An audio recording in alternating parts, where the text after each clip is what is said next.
In the small village of Larkspur, there was a girl named Clara. She was known for her big smile and love of learning.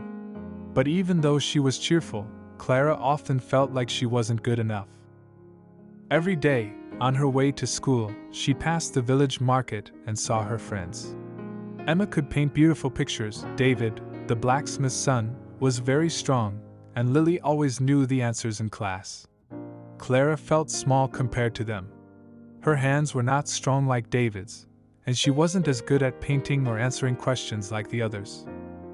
One afternoon, Clara sat under an old oak tree, feeling sad.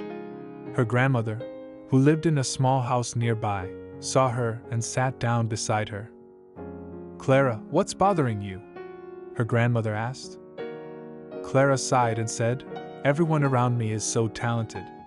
Emma paints, David is so strong, and Lily knows everything. I can't do any of those things. I'm not special like they are."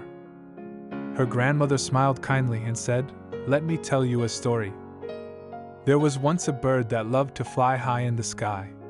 The bird was proud of its beautiful feathers and would soar above the trees, feeling free.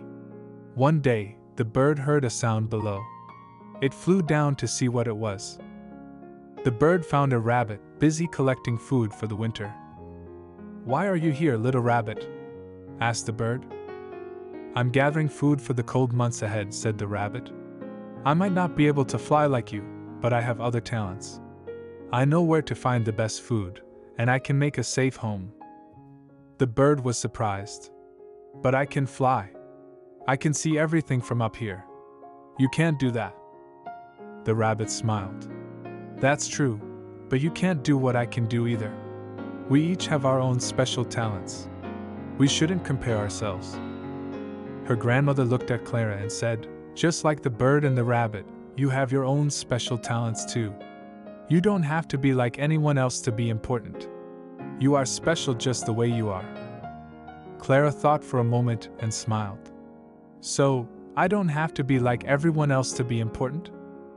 "Exactly," her grandmother said with a smile. "You don't need to compare yourself to others. Just be yourself, and share what makes you special with the world." From that day on, Clara stopped comparing herself to others. She began to enjoy her own talents, and found that she loved writing stories. She realized that her words could inspire others.